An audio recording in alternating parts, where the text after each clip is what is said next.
All right, so are you ready for this? Always. Buckle up. Because today we're taking a deep dive into this opinion piece. Oh, this is going to be good. It's called Trump Must Win This Election. Wow. It's written by Rudolph Okonkwo, and I know you shared this with me, so I know you're pretty interested in what it's all about and all the arguments in it. Absolutely. Yeah. I mean, it's definitely an interesting piece, that's for sure.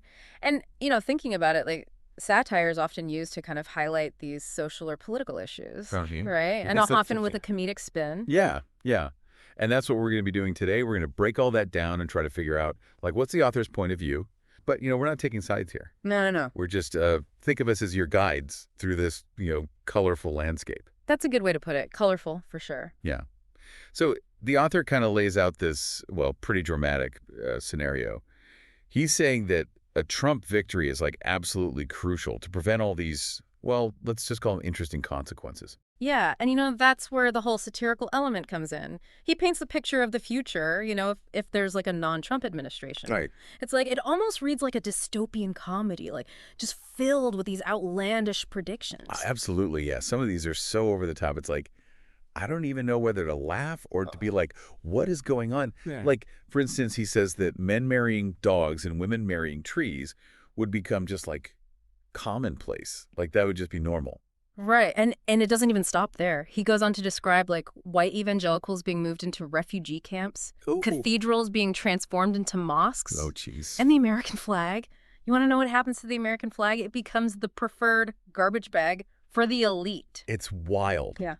It's absolutely wild. But clearly, I mean, he's using this exaggeration, right? This absurdity to try to make some kind of point. What do you think? Like, what's he actually satirizing with these scenarios? Like, what do you think the deeper message is here? Well, I think we have to kind of look a little closer. Take that image of, men marrying dogs and women marrying trees. As outlandish as it is, it could be a way to kind of satirize the anxieties around evolving social norms, particularly when it comes to things like marriage and gender identity. So it's like he's taking these anxieties and like blowing them up like to the extreme to try to make some kind of statement. Exactly, exactly. And it's important to remember the context here, These anxieties often stem from a fear of change. Right. It's like a sense that traditional values are being eroded. And by portraying these like super extreme scenarios, he might be trying to tap into those fears, highlight what he sees as the potential consequences of, social norms changing. Okay, that makes sense. Then there's the whole scenario with, white evangelicals being moved to refugee camps, churches being turned into mosques. It seems like he's really playing on these fears about religious freedom, right? Yeah. And the changing religious landscape of America. Yes, and perhaps even like a sense of displacement for certain groups, right? Yeah. Who feel like their values are no longer like prioritized.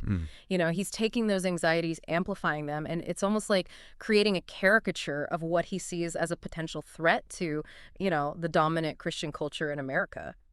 Okay, and then what about the American flag being used as a garbage bag? That one, I don't know, that one seemed particularly pointed to me. I know. It's so interesting because that image seems to be a very direct commentary, I think, on the disconnect between, like the political elite and everyday Americans, right? Yeah. And it suggests like this disdain for these traditional American symbols, you know what I mean? Yeah. And it highlights his belief that these elites are just out of touch, completely out of touch with the values of just ordinary people. Yeah, it's definitely a provocative image, and it's like his writing style just adds to that whole satirical effect.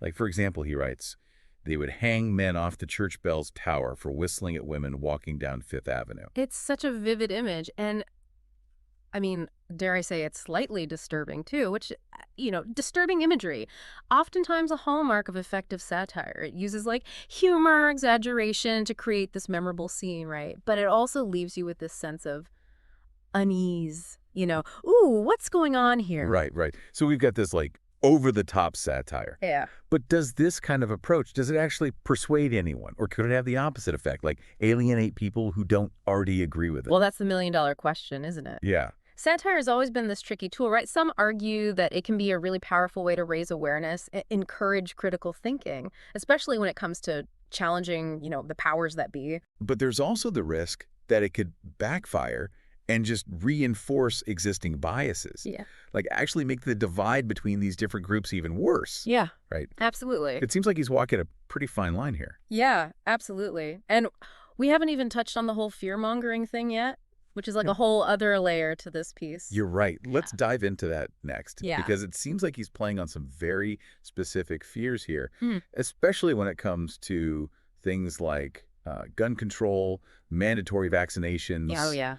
you know, changing racial demographics, economic decline, all that. All the hot button topics. I mean, these are all things that are like likely to evoke strong emotional responses from people no matter what side of the political spectrum they're on. Yeah. So the question is this effective persuasion or is it something else entirely? Right. You know? Yeah. It's interesting. It is interesting. Yeah. Yeah. It's like on the one hand, he's using this humor and satire. Yeah. But then on the other hand, he's also tapping into these anxieties Right. that people really have. Exactly. It's almost like he's trying to do both at the same time. It is. It is. It's a really great observation, actually, and it really speaks to just how complex this piece is. Right. He's blending humor and fear in a way that's, I don't know, it's both intriguing and kind of unsettling. It is unsettling. Yeah. So how effective do you think this approach is? Like using fear as a motivator, does it actually work? I mean, it can be effective for sure. Okay. Especially in terms of like grabbing people's attention and Right. creating this sense of urgency. Right. Like fear is powerful, right? Oh, yeah.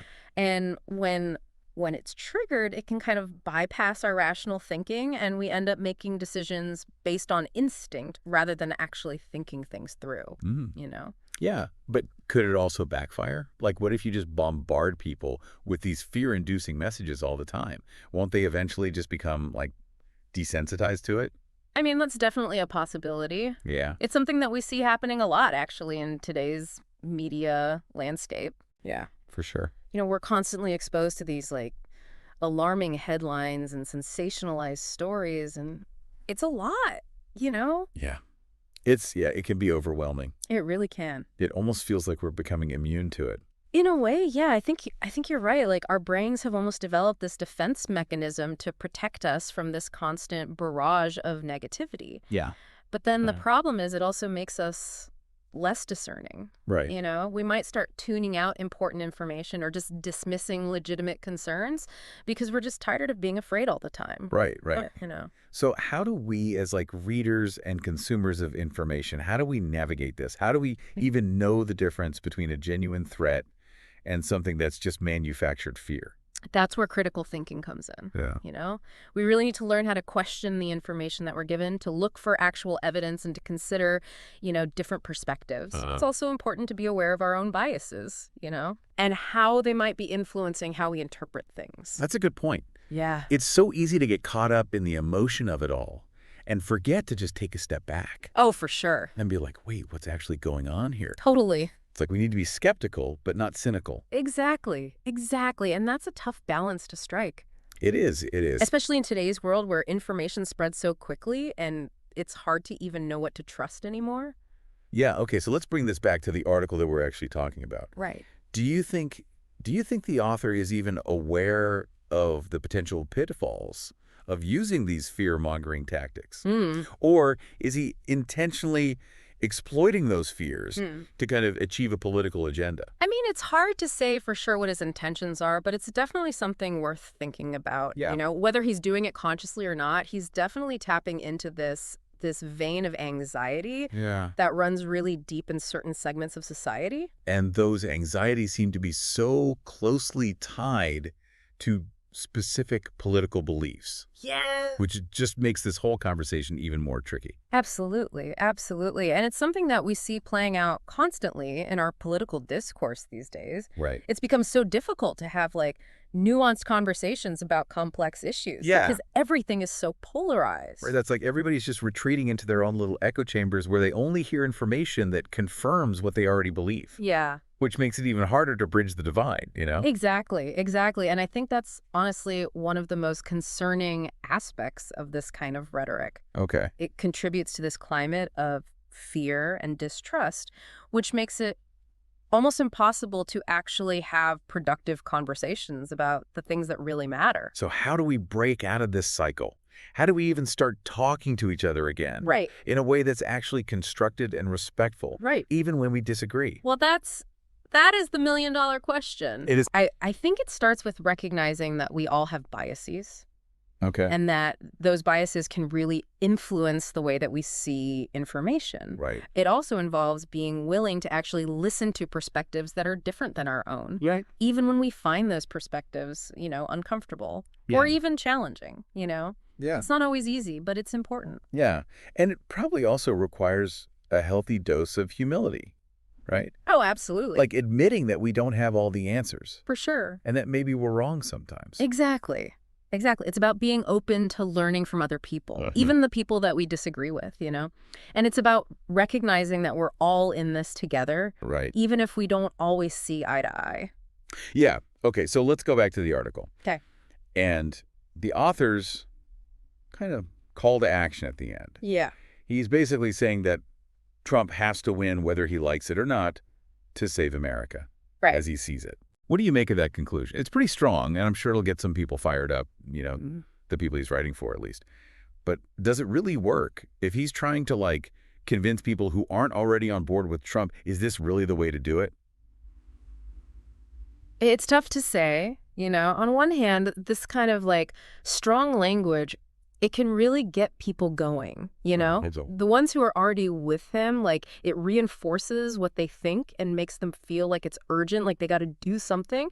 But for people who are maybe not sure or even disagree, it could push them away, make them not even want to listen. It's almost like preaching to the choir, Exactly. And that's what we're seeing everywhere in politics now, right? People just stick to the news that already agrees with them, and anything else, they just ignore it. It's like, how do you even have a real conversation when it's like that? Yeah, so where does that leave us? If we can't even talk about these important things without all the fear and name-calling, how are we ever going to find some common ground? That's the million-dollar question, right? But I don't think it's hopeless. There are ways to actually talk to each other, even when we disagree. I think it starts with realizing that the people we disagree with, they're not the enemy. They're people just like us, and they have their own opinions just like we do. So it's about respect, right? Even when we disagree, and being willing to hear what other people have to say. Absolutely. And realizing that there's not always just one right answer. Things are complicated, and we got to be okay with that. And we have to be okay with having tough conversations, even when they're uncomfortable. Okay, so let's wrap this up. We've talked about a lot today, like how the author uses satire and fear and how hard it is to talk about politics these days. What are some things you think our listeners should remember from all this? I think the most important thing is to think for yourself.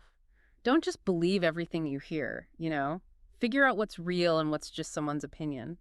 And be aware of your own biases, too, because they can change how you see things. And be willing to listen to people who think differently than you, even when it's hard. Exactly, because that's the only way we're going to solve these big problems, right? We got to talk, we got to listen, and we got to find some common ground. Well said. And on that note, I want to thank you for joining us for this deep dive. We hope it's given you something to think about. It's been a pleasure. And remember, be curious, be skeptical, and be open to new ideas. Thanks for listening, everyone.